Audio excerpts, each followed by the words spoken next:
Então hoje nós viemos falar sobre a questão da influência espiritual, tão importante, seja porque de um lado nós estamos mais sensíveis, quanto porque do outro o mundo espiritual nunca assediou tanto a humanidade quanto nesses tempos. Conforme previsto por João no Apocalipse, no ápice da mudança da Terra, aconteceria o Armagedon, que é uma guerra espiritual entre o bem e o mal. E essa guerra está acontecendo precisamente nesse momento. Ou alguém acha que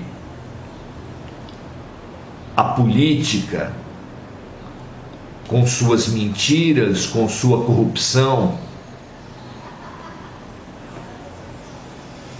a economia, com sua publicidade manipuladora, enganosa, a busca por produtos não de qualidade cada vez melhor, mas de qualidade cada vez menor para a gente ser obrigado a consumir cada vez mais.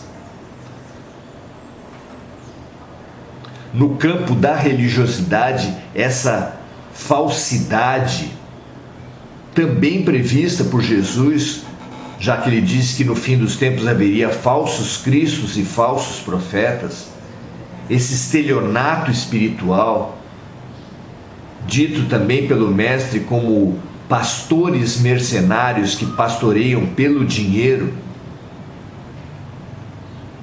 tudo isso foi previsto por Jesus. E nesse mundo todo dominado pelas sombras, pelo egoísmo, pela violência, pelo interesse, e que agora está transitando para uma época de boa vontade, de abertura para a luz, de compaixão, de fraternidade, essa mudança não poderia se pensar que ela estaria ocorrendo pacificamente. É um projeto de poder que até agora tem dominado política, economia, relações, religiões, a mídia com a sua obsessão pelas más notícias, pela arte de baixa qualidade. Tudo isso mostra uma lógica das sombras prevalecendo por toda parte, e se as sombras terão que abrir mão desse poder, esse abrir mão não será pacífico, não será tranquilo. Elas resistem o quanto podem. Principalmente os líderes das sombras sabem muito bem que terão que deixar a terra,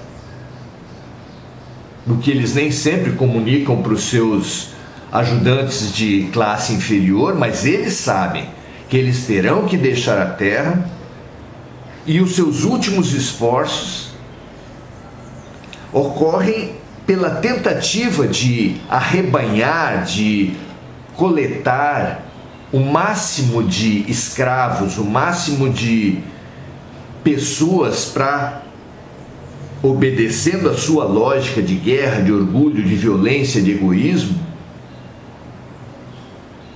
comporem os seus exércitos nos outros mundos onde eles querem se apresentar com o máximo de poder possível, para repetir, infelizmente repetir, os seus erros, os seus equívocos, os seus projetos enganosos e ilusórios.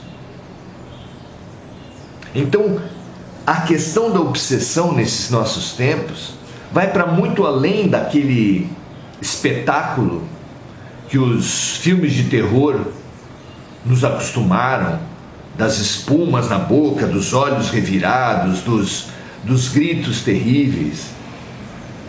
Ela é mais sutil, ela se dá através da mídia, da arte, se dá através da disseminação do ódio na política, tão triste no Brasil desses tempos se dá através dos costumes, do materialismo no consumismo,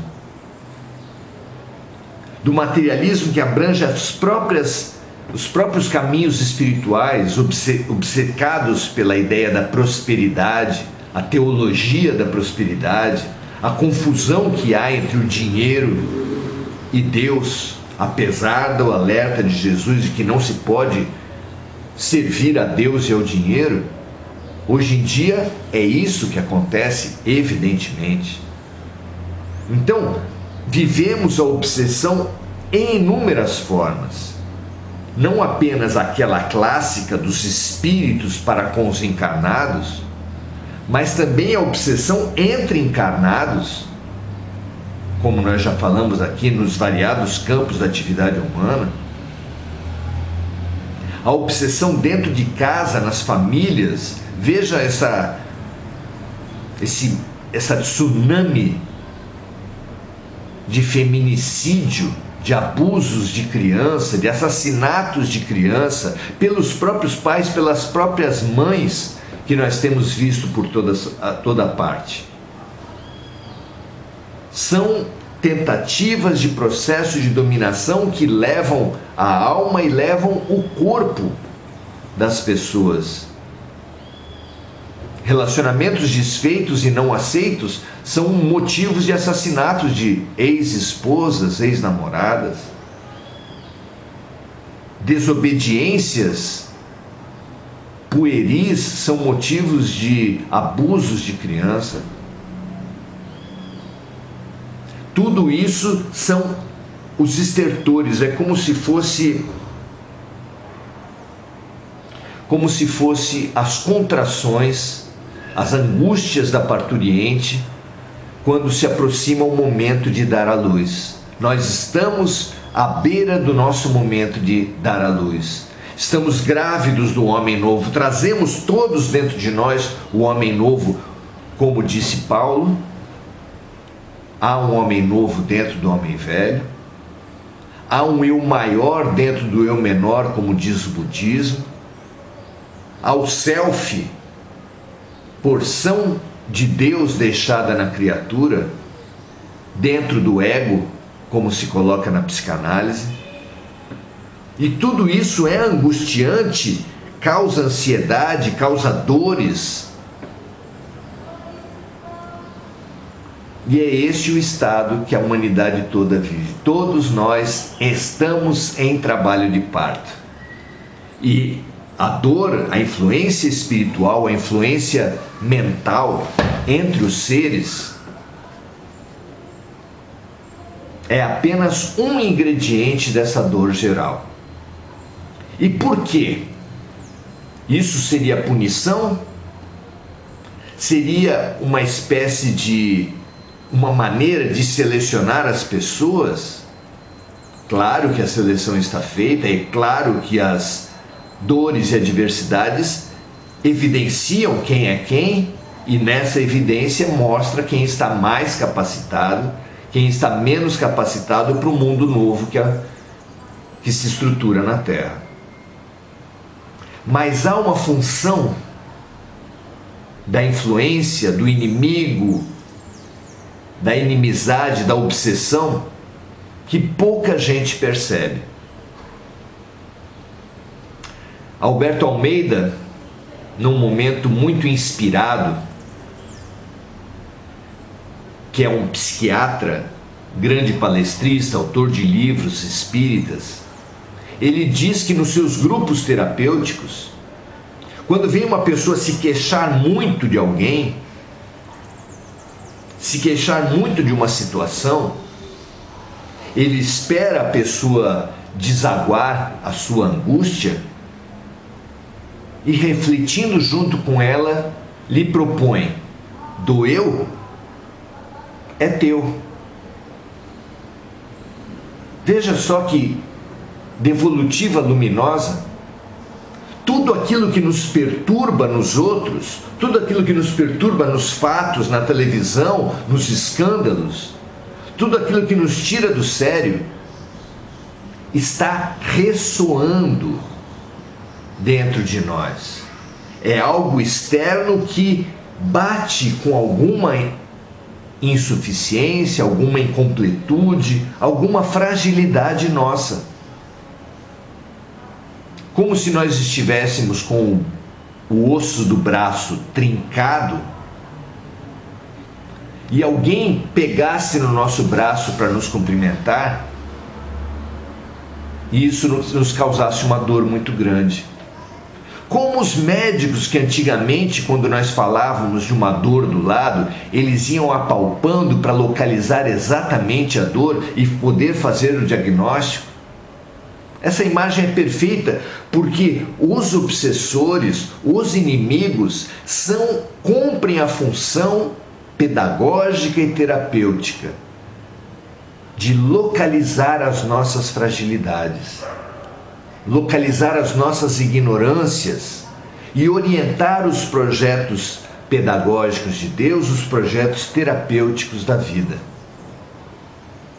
São espelhos às vezes de aumento, usados pela vida para que nós possamos refletir sobre nós mesmos. Do eu é teu. Reflita sobre você a partir das dores, a partir das perturbações no mundo. Veja o que a vida está apontando para você através de uma pessoa, de uma situação, de uma doença, de uma carência, de uma falta qualquer. Tudo tem significado. Não cai uma folha de uma árvore que não seja pela vontade de Deus. Cabe a nós, cegos voluntários até agora, desejar ver o que a vida está nos ensinando. Não é um convite maravilhoso? Hoje nós vamos então ao nosso livro de referência Evangelho segundo o Espiritismo, que no seu capítulo 28, Coletânea de Preces Espíritas, nos apresenta diversas preces sobre os mais variados temas e que nesse momento servem de ampliação, de revisão, de transformação do nosso conceito de prece. Serve de fortalecimento de todos nós para todas essas angústias, essas influências, essas situações que nós temos experimentado. Hoje, no item 81, Kardec nos estimula a fazer uma reflexão pelos obsidiados, uma prece pelos obsidiados, e nos oferece elementos para pensarmos na obsessão. Vamos lá então? Ele faz um prefácio que nos ajuda a estudar a questão da obsessão e depois faz a prece, prefácio funcionando como diagnóstico, prece funcionando como tratamento para todos nós. Tanto os encarnados quanto os desencarnados, que estão ligados mente a mente conosco e que através dos pensamentos de compaixão, de fraternidade que nós conseguimos emitir em relação a eles, saindo do padrão da expulsão dos demônios para o entendimento, a atenção, a reflexão como espelho que nós propomos aqui, será assim que nós sairemos do problema e iremos para a solução.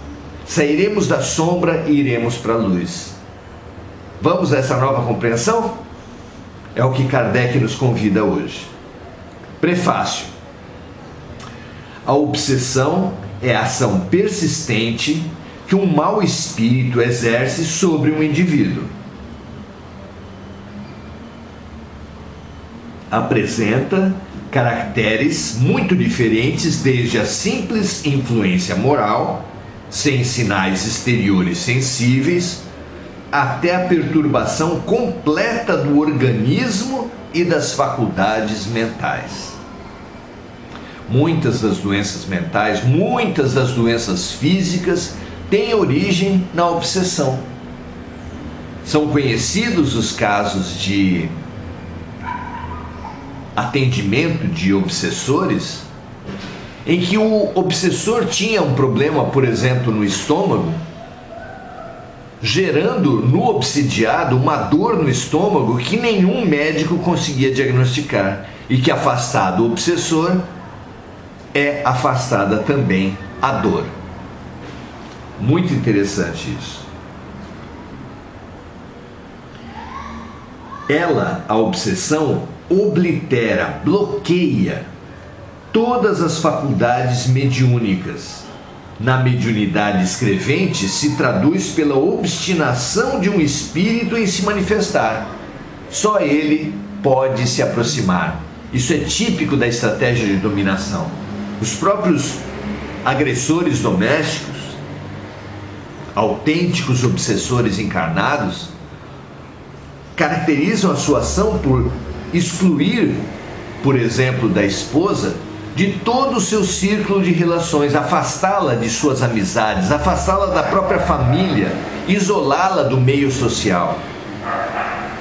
E na atividade mediúnica não é diferente. O espírito dominador e obsessor quer afastar todos os outros e ser único na ação de um determinado médium. Só isso já prenuncia, já caracteriza a mediunidade em sofrimento, a obsessão. Os maus espíritos pululam ao redor da terra, estão por toda parte, em consequência da inferioridade moral dos seus habitantes.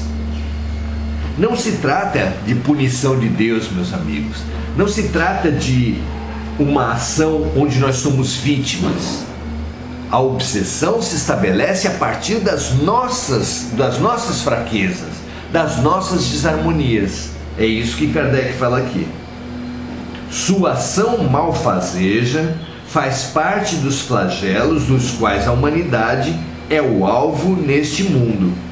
A obsessão, como as doenças e todas as tribulações da vida, deve, pois, ser considerada como uma prova ou uma expiação e aceita como tal. Da mesma forma que as doenças são o resultado de imperfeições físicas, que tornam o corpo acessível às influências perniciosas exteriores, como vírus, bactérias, etc. A obsessão é sempre o resultado de uma imperfeição moral que nos expõe a um mau espírito. A uma causa física se opõe uma força física. A uma causa moral é preciso opor uma força moral. Os centros de oração, todos eles, católicos, evangélicos, de Umbanda e também de todas as outras denominações, por terem um trabalho de orientação, de fortalecimento espiritual, por oferecer um próprio ambiente mais saudável do ponto de vista espiritual, todos eles conseguem fazer um afastamento do espírito, uma mudança, ainda que momentânea, do padrão vibracional das pessoas que recebem as influências. Mas é claro que se elas não se propuserem, se elas não tiverem claro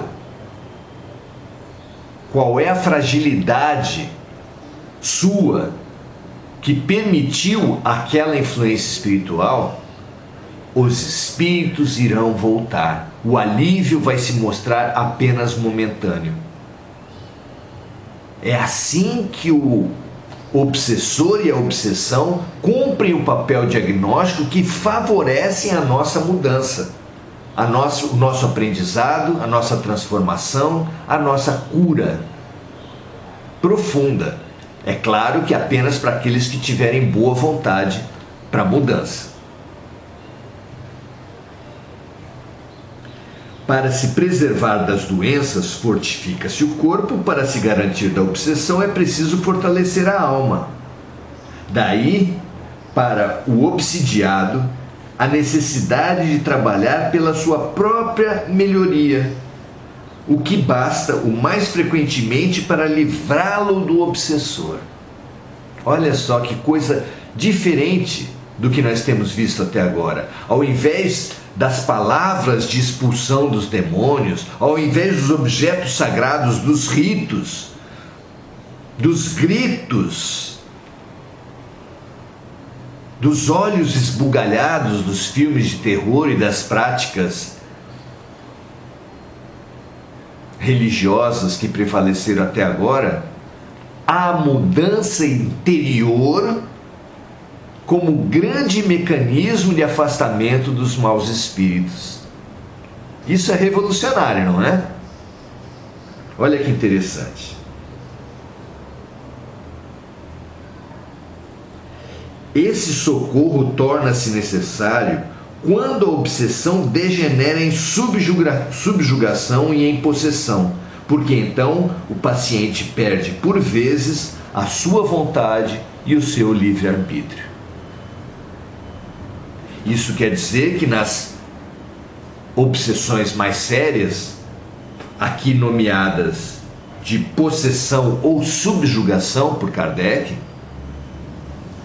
já não é possível para o obsidiado libertar-se da situação apenas pela sua transformação interior. Ele precisará de ajuda, e não apenas ajuda de casas de oração das diferentes religiões. Ele precisará de ajuda muitas vezes psiquiátrica e psicológica. Ciência que nunca é, como é que podemos dizer, negada, com a qual o Espiritismo nunca compete, mas que ele vem se oferecer como terapêutica complementar.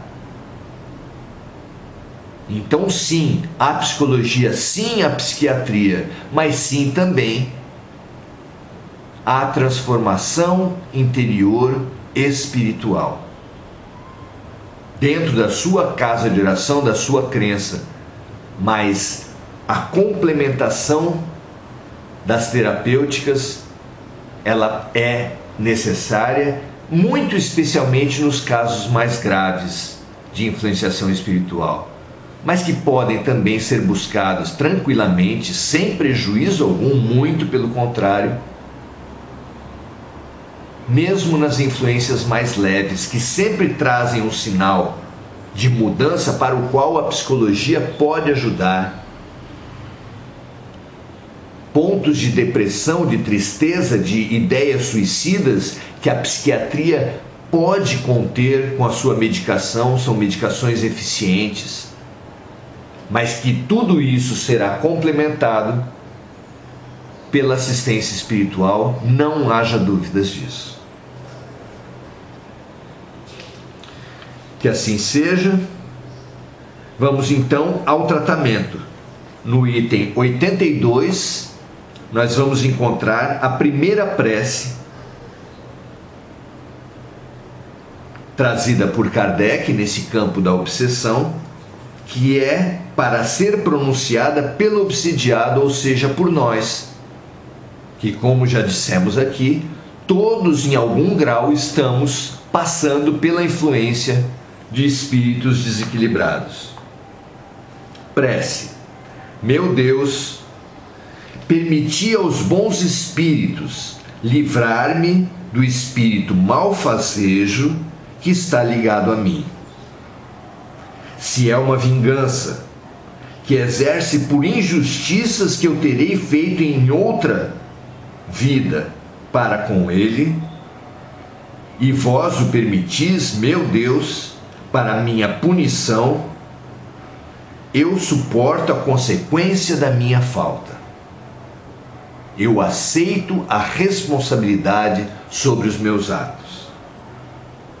Possa o meu arrependimento merecer vosso perdão e minha libertação.